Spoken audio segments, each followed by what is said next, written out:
నమస్కారం. ఇది జాగృతి తెలుగు వారపత్రిక మార్చి 24, 2025 సంచిక నుంచి సమర్పించటం జరుగుతోంది. శీర్షిక ఆధ్యాత్మికతతోనే ఆరోగ్యం, అదే ఉగాది సారం. తీపి గురుతులతో పాటు చేదు అనుభవాలను మిగిల్చి శ్రీ క్రోధినామ సంవత్సరం వీడ్కోలు తీసుకుంటోంది. ప్రభవాది 6 పదుల వత్సరాలలో 39వదిగా విశ్వావసునామ సంవత్సరం కొలువుదేరుతోంది.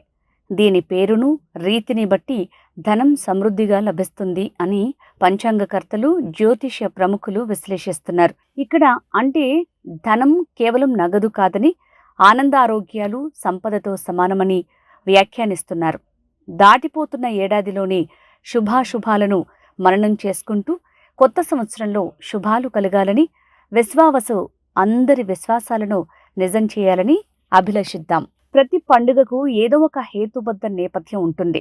ఋతూనాం ముఖో వసంతః అన్న ఉపనిషత్ వ్యాఖ్యాన్ని బట్టి ఋతువుల్లో వసంత అనేది అగ్రస్థానం. శిశిరం తర్వాత ప్రకృతి కొత్త అందాలు సంతరించుకుంటుంది. ఈ ఋతువుతో ప్రారంభమయ్యే చైత్రంలో ప్రకృతి నూతనంగా వికసించినట్లే మనుషులు కొత్త దుస్తులు ధరిస్తారని స్థూలంగా చెప్తారు. బ్రహ్మ సృష్టి కార్యాన్ని ఆరంభించిన రోజును పండుగల అత్యంత వైభవంగా జరుపుకోవాలనే ఆకాంక్షకు ఉగాది నాంది అని చెప్తారు. చైత్రే మాసే జగద్బ్రహ్మ ససర్జ ప్రథమే హని శుక్లపక్షే సమగ్రం తు తదా సూర్యోయ సతి అని చతుర్వర్గ చింతామణి తదితర ధర్మశాస్త్రాలు చెప్తున్నాయి. కనుక సృష్టికర్తను కాల సంబంధ పర్వం కనుక ఆదిత్యుని అర్చించిన తర్వాతే ఇష్టదేవతారాధన చేసి ప్రసాదం స్వీకరించాలని వేదజ్ఞులు చెప్తారు. సూర్య సిద్ధాంతం ప్రకారం సృష్టి ఆరంభమై 1,95,58,85,125 సంవత్సరాలు. చాంద్రమాన పంచాంగకర్తల ప్రకారం కలియుగం ప్రారంభమై ఇది 5,127వ సంవత్సరం. సంవత్సరాదిగా వ్యవహరిస్తున్న ఉగాది పండుగ నిర్ణయంపై కొన్ని వాదనలు ఉన్నాయి. ఒకప్పుడు కార్తెలను బట్టి ఋతు నిర్ణయం జరిగేదట.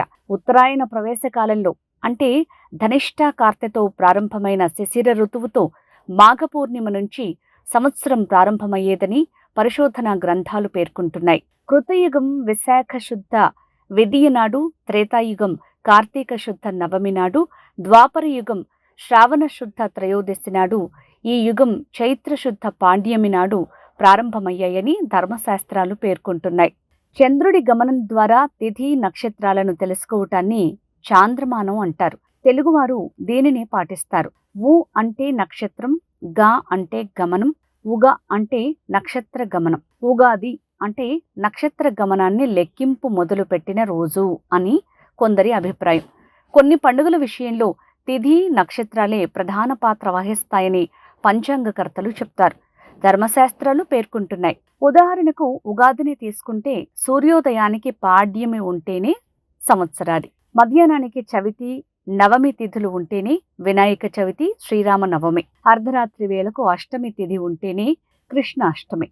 ఉగాది పర్వానికి పౌరాణిక, చారిత్రక, సామాజిక పరంగా అనేక విశిష్టతలు ఉన్నాయి.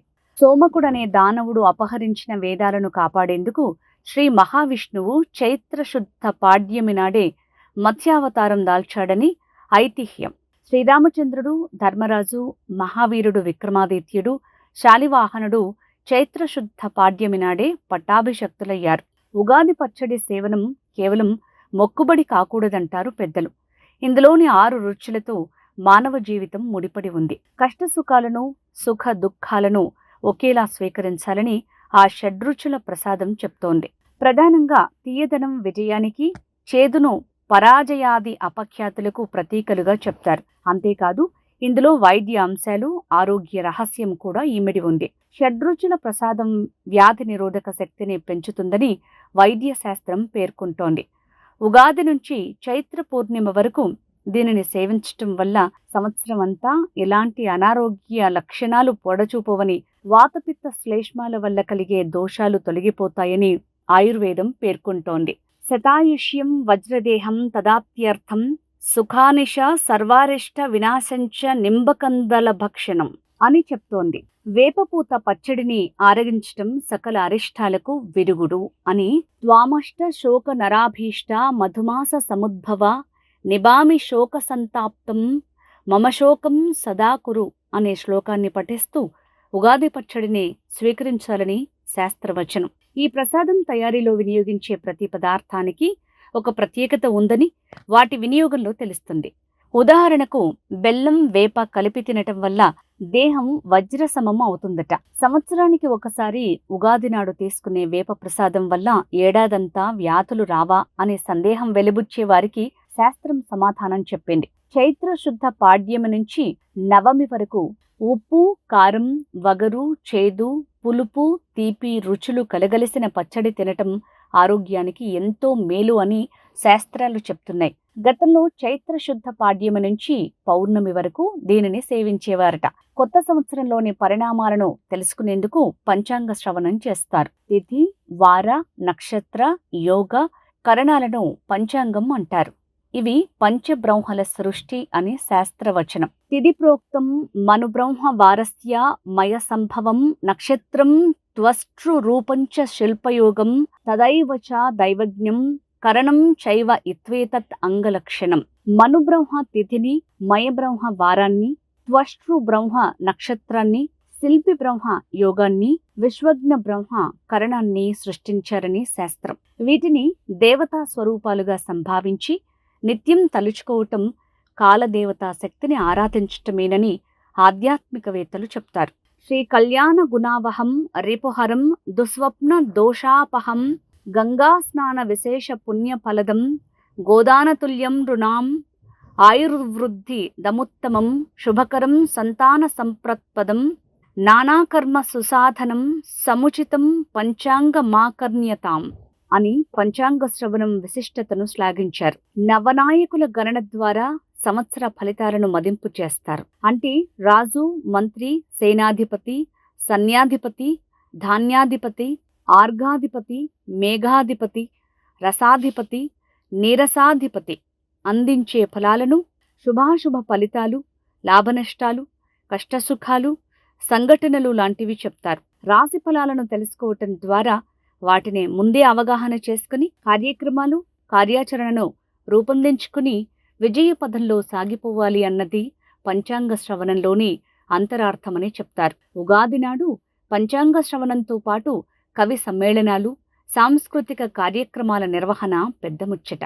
ఎందరో ప్రసిద్ధ కవులు ఆ సమ్మేళనాల్లో వసంత ఋతు శోభను ఆహ్లాదంగా, వైభవోపేతంగా ఆవిష్కరించేవారు. కేవలం తమ కవితా ప్రతిభను ప్రదర్శించటమే కాకుండా తమ కవితల్లో సమకాలీన సమస్యలను ప్రస్తావిస్తూ వాటి పరిష్కారానికి సూచనలు చేస్తూ సమసమాజ ఆదర్శ సమాజ కాంక్షను వ్యక్తీకరిస్తారు. ఈ పండుగను ప్రధానంగా తెలుగు రాష్ట్రాలు, మహారాష్ట్ర, కర్ణాటక తదితర ప్రాంతాల్లో ప్రత్యేకంగా జరుపుకుంటారు. తెలుగు, కన్నడ, మరాఠీలకు తొలి పండుగ.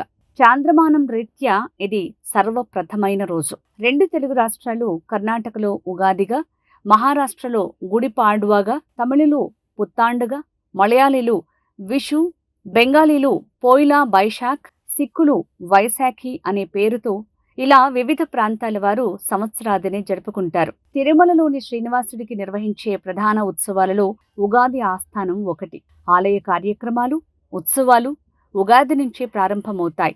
ఆ రోజు సాయం వేళలో భూదేవి సమేత శ్రీ మలయప్ప స్వామి దివ్యమంగళ రూపంతో మాఢవీధుల్లో ఊరేగుతూ భక్తులకు దర్శనం అనుగ్రహిస్తారు.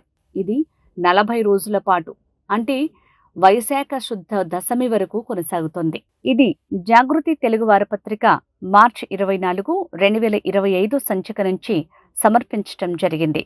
శీర్షిక ఆధ్యాత్మికతతోనే ఆరోగ్యం, అదే ఉగాది సారం. నమస్కారం.